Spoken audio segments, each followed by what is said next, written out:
Lição 6. O cristão e sua santificação. O texto áureo da lição: segui a paz com todos e a santificação, sem a qual ninguém verá ao Senhor.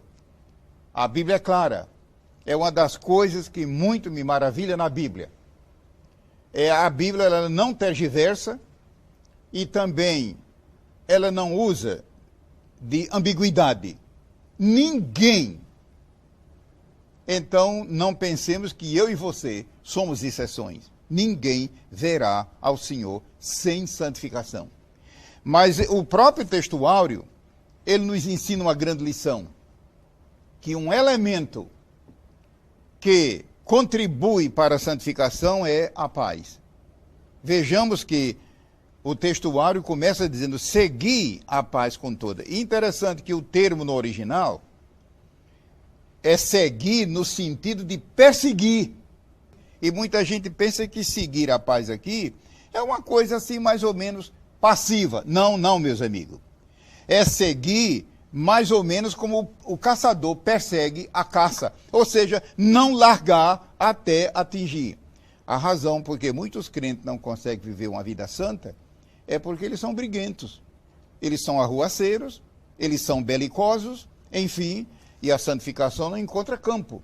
Então lembremos, seguir a paz com todos e a santificação, sem a qual ninguém verá o Senhor. Isso é Hebreus 12 e versículo 14. A lição, ela contém 4 divisões, 4 tópicos, todos eles muito importantes, e o primeiro é sobre uma abordagem sobre santidade, santificar e santificação. Em resumo, santidade, como estamos vendo, é um estado. É um estado. É algo estático. Agora, santificar e santificação é algo progressivo. O segundo tópico é a tríplice santificação do crente. Ou seja, é uma santificação sob 3 ângulos. É a santificação no sentido posicional em Cristo, é coisa mesmo pela fé, mas é real.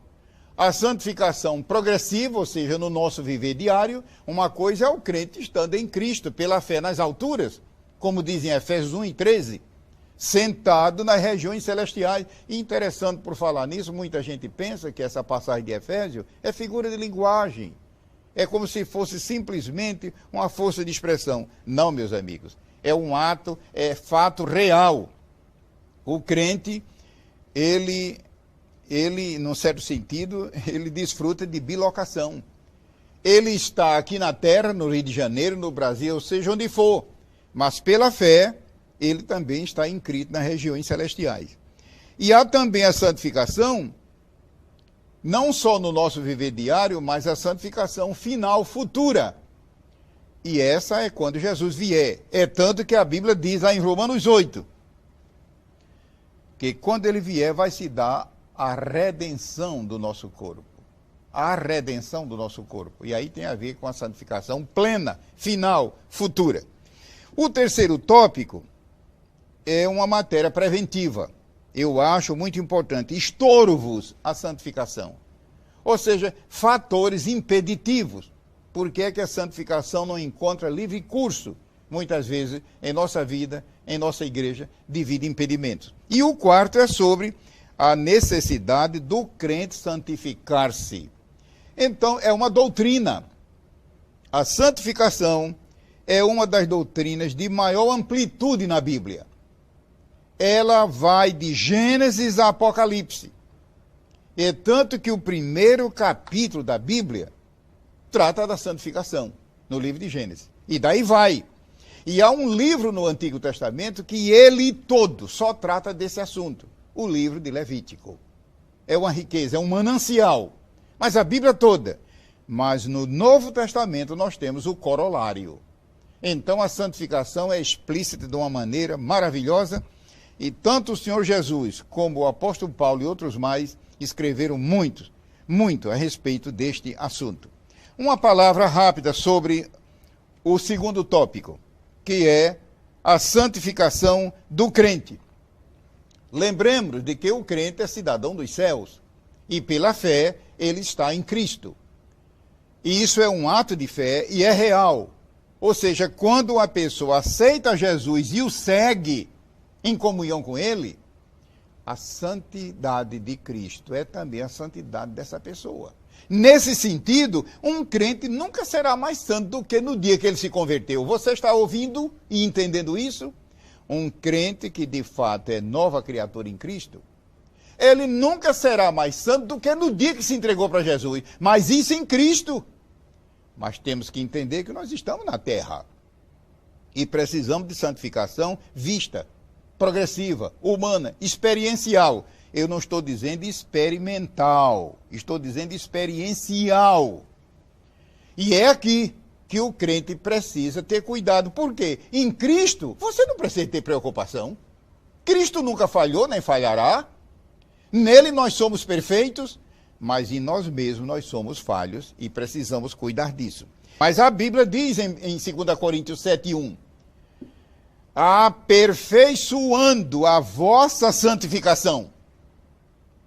E como é que um crente é perfeito em Cristo e precisa agora aperfeiçoar? É claro, aperfeiçoar em nós mesmos.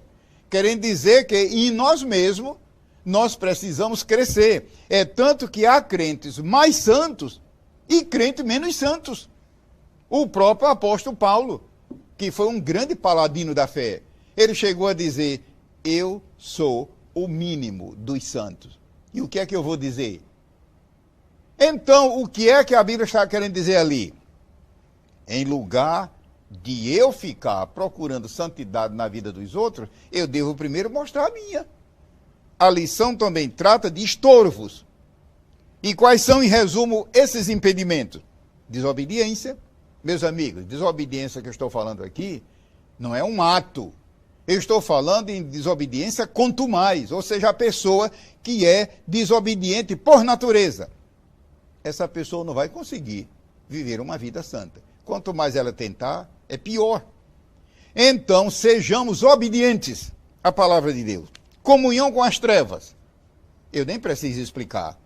A pessoa que pratica obras infrutuosas das trevas, não conseguirá. Erros a respeito da santificação. A pessoa ter ideias próprias, desprezar a palavra de Deus. Áreas da vida que não são santificadas. A nossa vida é repleta de um número infinito de áreas. Essas áreas precisam ser alcançadas com a obra de Cristo. E um quarto ponto, que é o final, é a necessidade do crente santificar-se. Por quê? A Bíblia ordena. A Bíblia ordena.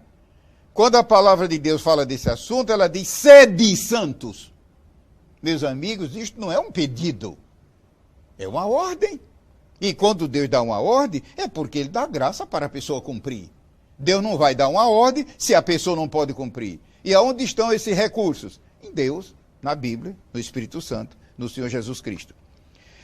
A segunda reflexão da necessidade está no texto áureo. Jesus só vai levar santos para o céu. Imaginar se um pecador entrasse no céu. O céu viraria um inferno. Deus me perdoe a frase. Não. O céu é lugar somente para santos. Um terceiro pensamento, e talvez o final. Qual é uma grande necessidade do crente viver uma vida santa? Em Números capítulo 20 e Levítico capítulo 10, note bem, Levítico 10 e Números 20, está dito que parte da santidade de Deus é vista na santidade do crente. Parte da santidade de Deus é vista na tua vida e na minha. Isso nos faz tremer no sentido reverente diante do assunto. Finalmente, para concluir, qual uma das necessidades do crente santificar-se? É que a santificação é uma das áreas que o diabo mais ataca na vida do crente. Concluindo, no tempo passado da história da igreja, nos séculos que já se foram, o diabo tentava destruir a igreja, matando, surrando, colocando na prisão, enfim. Hoje não. Hoje a impressão que dá é que o diabo amansou, que está bonzinho, que nada. Hoje ele usa a técnica da mistura. A mistura da igreja com o mundanismo, a mistura da igreja com o pecado E o prejuízo é a santificação. Que Deus nos guarde e nos abençoe em nome de Jesus.